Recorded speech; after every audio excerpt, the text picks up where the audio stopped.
कुछ खास छिपा है इसमें, इतिहास लिखा है इसमें, कुछ खास छिपा है इसमें, मर्यादा है कोई वादा है, विश्वास रखा है इसमें। सात फेरों से मिला ये तो उपहार है, मेरा श्रृंगार है, मेरा श्रृंगार है, मेरा श्रृंगार है, मेरा श्रृंगार है। मंगलसूत्र, मंगलसूत्र, मंगलसूत्र, मंगलसूत्र, मंगलसूत्र, मंगलसूत्र, मंगलसूत्र।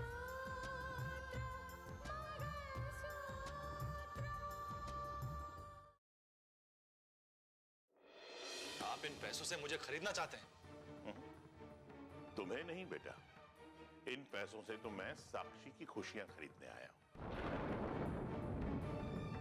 मैं अपनी बेटी का घर टूटने नहीं दूंगी, चाहे उसके लिए मुझे कितना भी शर्मिंदा होना पड़े। इसका मतलब तुम्हारी बहन राकेश को पहचान सकती है? हाँ वो, अरे हुआ यूं कि जब राकेश पुलिस से बचने के बाद श्रीधर और अंजना के घर में रहा था, राधिका उसे वहीं मिली थी। आपको पता है अंकल, राकेश की रिहाई तो आज ही होने वाली है। क्या? हाँ।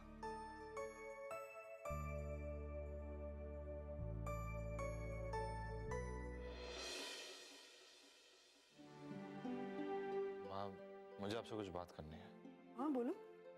माँ, ये मुंजाल साक्षी के बारे में क्या बात करने आ गया? मुझ पर अपना फैसला लादना चाहती है।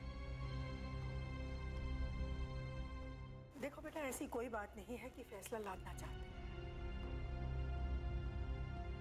पर बेटा तुम नहीं जानते हो कि मुंजाल कितने बड़े आदमी हैं। माँ, वो छोटे हो या बड़े आदमी हो, अपने घर में होंगे।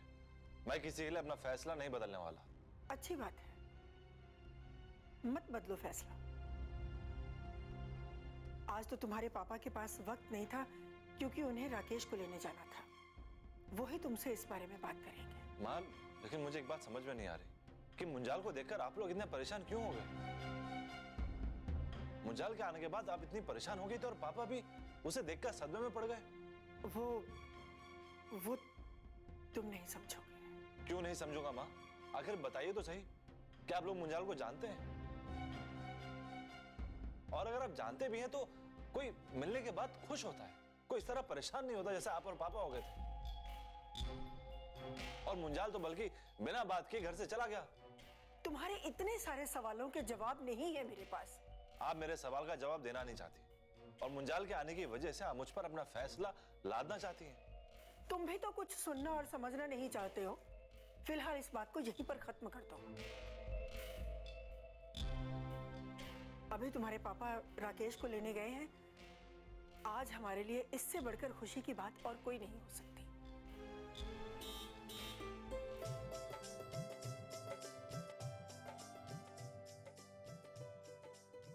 अब वो लोग आ गए शायद।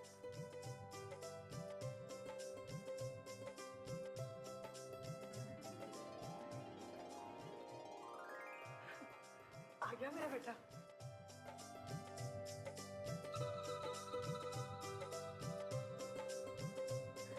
आज तुम घर पे आ गए, मेरे मन को बहुत खुशी हुई है।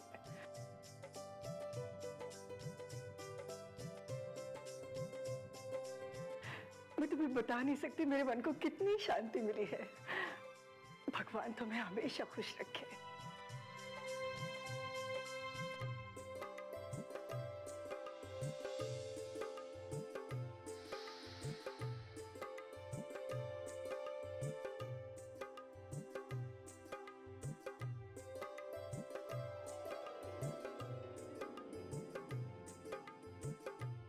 अरे माँ के पैर छू। जुग जुग जियो मेरे बेटे। हाँ माँ, ये आप ही का आशीर्वाद है कि भैया बच गए।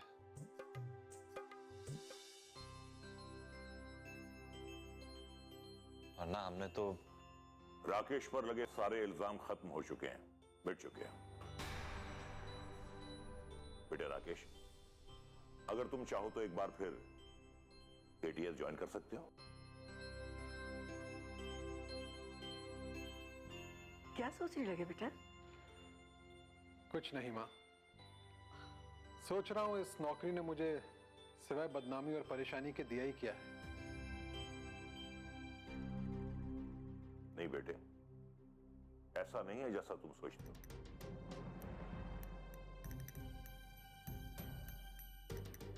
देखो, दुश्मन तो हर जगह होते हैं, उनसे तो मुस्तैद होकर हर कदम बढ़ाना पड़ता है। और बेटे, खुशी की बात तो यह है कि सच्चाई सामने आ गई है। अब तुम अपना सर उठाकर चल सकते हो। हाँ पापा, मैं सर उठाकर तो जी सकता हूं, लेकिन गुजरी हुई बातों को मैं कैसे भूल जाऊं।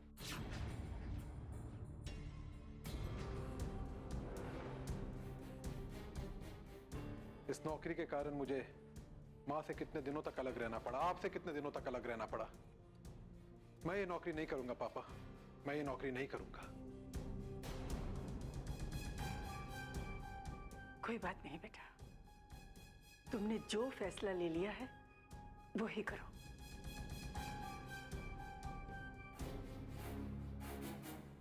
कोई तुम पर दबाव नहीं डालेगा। हाँ बेटे, ठीक ही तो है। और भी ना जाने कितने रास्ते हैं। जिंदगी सलामत रहे तो रास्ते तो बनते ही रहते हैं।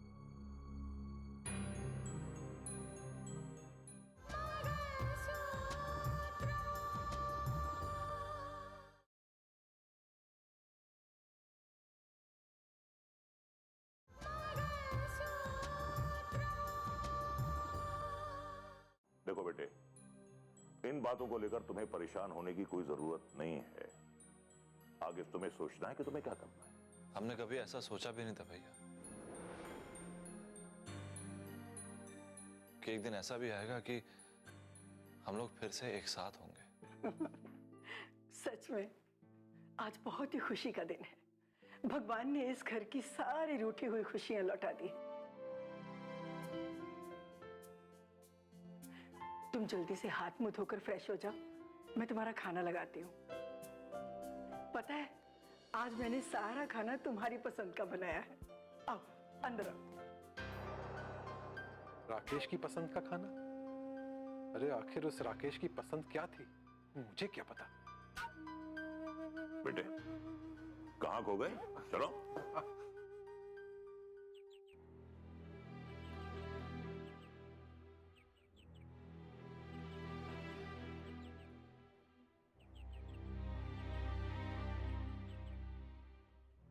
कैसी हो राधिका? मैं अच्छी रोहित, तुम कैसे हो?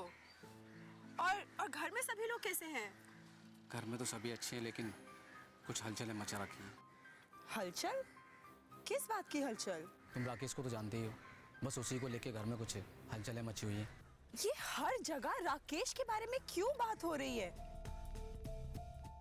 वहाँ दीदी भी राकेश के बारे में चर्चा करती रहती है, और अब यहाँ तुम भी कह रहे हो। खैर वो सब छोड़ो, और तुम बताओ, तुम आजकल रह कहाँ रही हो? रोहित, मुझे खुद नहीं मालूम कि हम लोग कहाँ रह रहे हैं, और दीदी वहाँ किस हक से रह रही है। दीदी तो मुझे कुछ साफ साफ बताती ही नहीं है। अब देखो ना राधिका, एक छोटी सी बात के लिए तुम्हारी दीदी ने घर छोड़ दिया, और वो रिश्ता भी तोड़ दिया, और अब किसी और के एहसानों पर रह रही है। उन्हें सोचना चाहिए, गैर तो आखिर गैर ही होते हैं। अब ये तो वही जाने कि उन्होंने ऐसा क्यों किया है। मैंने तो बापू को भी फोन करके बता दिया, वो भी ये सब सुनकर इतने हैरान हो रहे थे। मैंने तो उन्हें सब कुछ सच सच बता दिया है कि दीदी ने घर छोड़ा है, उन्हें किसी ने घर से निकाला नहीं है। ये अच्छा किया राधिका, जो तुमने उन्हें सारी सच्चाई बता दी, वरना वो भी पापा को गलत समझते हैं। खैर वो सब छोड़ो, और तुम ये बताओ, तुम्हारी पढ़ाई कैसी चल रही है? पढ़ाई तो बस ठीक ही चल रही है। बस जहाँ हम रह रहे हैं, मुझे वहाँ बिल्कुल अच्छा नहीं लगता, क्योंकि एक तो वहाँ कोई है नहीं, और एक दीदी है, वो भी अपने में ही व्यस्त रहती हैं।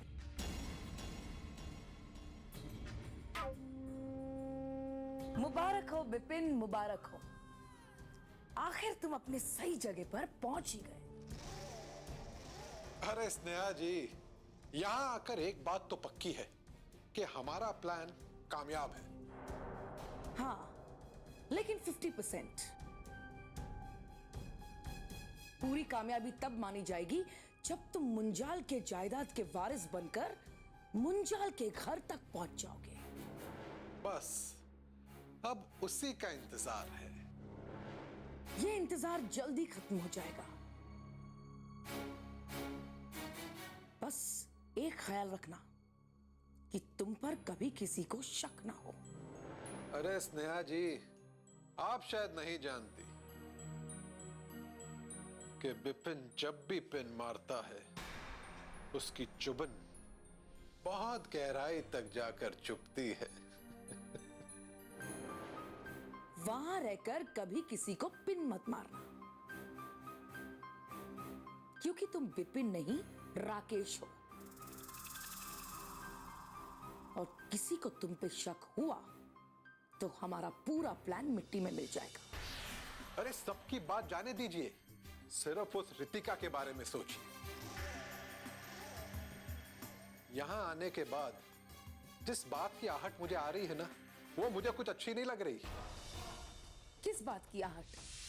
अरे वही, मुझे राकेश समझकर मानस मुझे रितिका से मिलाने ले जा रहा है। यूं समझिए कि रितिका को मेरे हवाले करना चाहता है, और वो राकेश की मां, यानी कि मेरी मां, वो भी कुछ ऐसा ही सोच रही है। नहीं विपिन, ये बात हमारे लिए सबसे ज्यादा खतरनाक हो सकती है। अरे वही तो मैं भी सोच रहा हूं कि अगर रितिका इस घर में आई तो किसी और को शक हो ना हो, पर उसको किसी ना किसी बात पर जरूर शक हो जाएगा कि मैं राकेश नहीं हूं बल्कि कोई और हूं। हमें इस बात को रोकना होगा, किसी भी तरह रोकना होगा।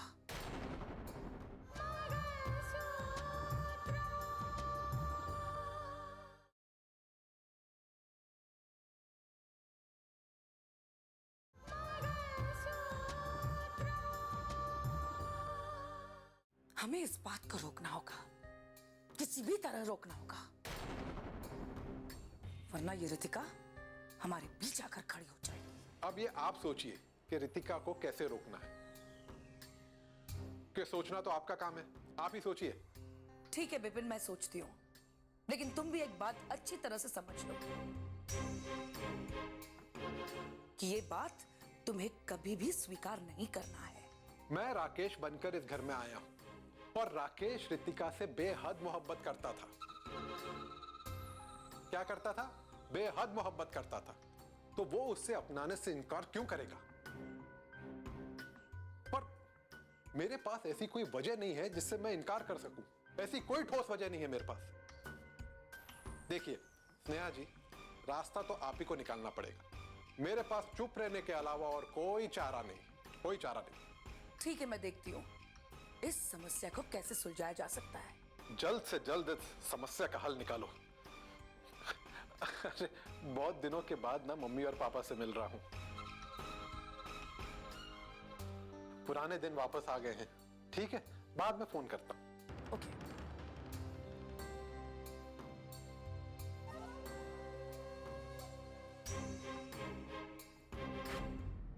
किससे बात कर रहे थे बेटा? अरे नहीं माँ, एक पुराना दोस्त है, उसने मेरी काफी मदद की थी। वो बहुत खुश है कि मेरे पुराने दिन वापस आ गए। इतनी मदद की है तो उसे कभी बुलाओ ना लंच पे। हाँ जी। ये लो तुम्हारी ब्लैक कॉफी। मैं ब्लैक कॉफी नहीं पीता। क्या कह रहे हो बेटा? तुम्हें तो ब्लैक कॉफी बहुत पसंद थी। माँ, वक्त की ठोकरों ने मुझे इस कदर सब कुछ भुला दिया है कि मैं भूल ही गया हूं कि मुझे क्या पसंद है और क्या नापसंद है। सही कह रहे हो बेटा, वक्त की ठोकरें बहुत कुछ बदल देती हैं, पर रिश्ते तो कभी नहीं बदलते। मैं तुमसे इसी बारे में बात करने आई हूं। मैं ये जानना चाहती हूं कि रितिका के लिए क्या तुम्हारे दिल में अभी जगह है? अब मैं क्या कहूं मां, इस बारे में मैं कुछ कह भी नहीं सकता। रितिका अब किसी और की पत्नी है, उसके बारे में सोचने का भी मुझे हक नहीं है।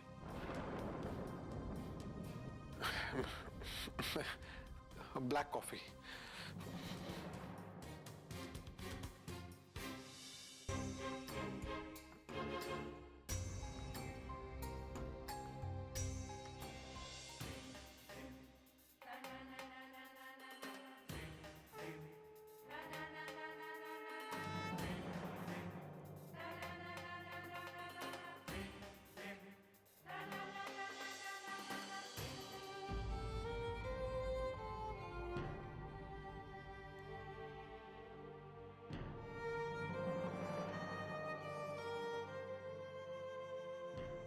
कब खत्म होगी मेरी परीक्षा? अब तो बता दो। मैं जब कभी भी सोचती हूँ कि अब मेरी परीक्षा खत्म होगी, अब मेरी मुसीबतें खत्म होगी, अब खुशियों की घड़ी आने वाली है, तब मेरी आंखों में आंसू थमने का नाम ही नहीं लेते। क्या गुनाह किया मैंने? क्या गलती की मैंने?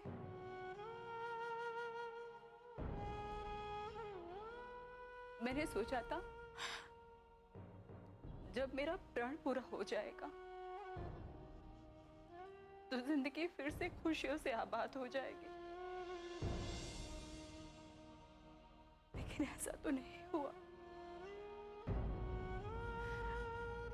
अब तो ऐसा लगता है माँ कि मेरी जिंदगी में खुशियां भी अपना दामन चुरा के भागती रहती।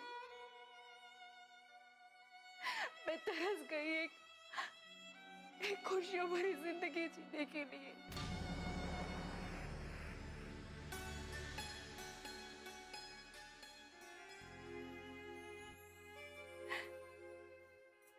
आप तो सब कुछ देखती रहती है ना, आपको सब कुछ पता है। मैंने कभी अपने लिए जिंदगी नहीं जी, आपको पता है, आपको सब कुछ पता है।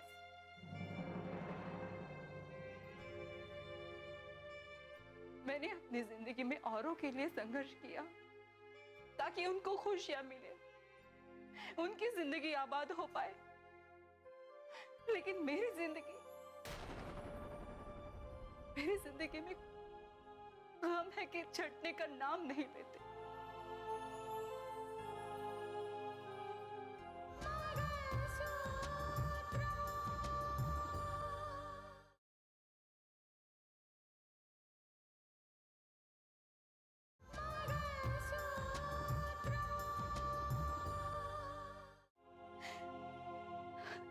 एक तूफान खत्म होता है तो दूसरा तूफान आ खड़ा होता है। एक मुसीबत खत्म होती है तो दूसरी मुसीबत आ खड़ी होती है। कब खत्म होगा ये सब कुछ? मैं थक गई हूँ, मैं परेशान हो गई हूँ। कब खत्म करोगी? अब बस करो, अब बस करो। नहीं ताकत है मुझ में, अब बस करो।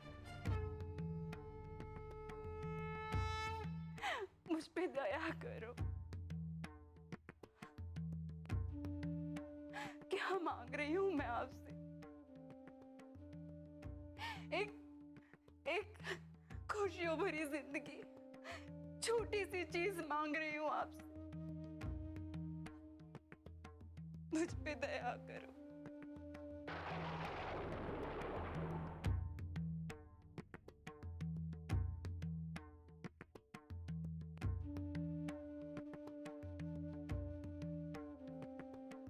मुझे भरोसा है आप पे।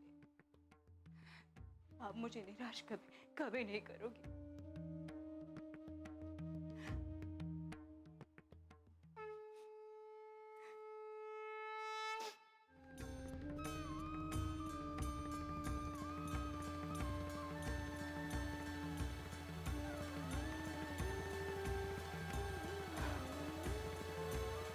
मानस मुझसे ठीक से बात क्यों नहीं करते?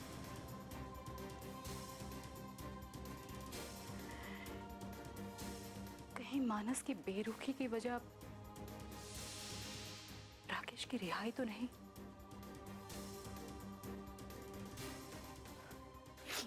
हो सकता है, बिल्कुल हो सकता है। थॉमस ने कहा था राकेश जब लॉकअप में थे तब उसे मिलने गए थे वो।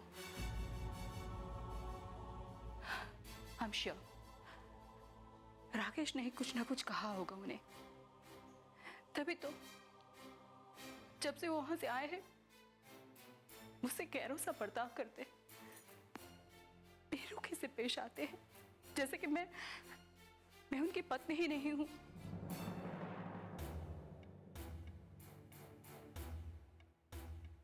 तो अब उसका जवाब राकेश ही देंगे। मैं जाऊंगी राकेश से मिलने के लिए, पूछूंगी कि ऐसा क्या कहा।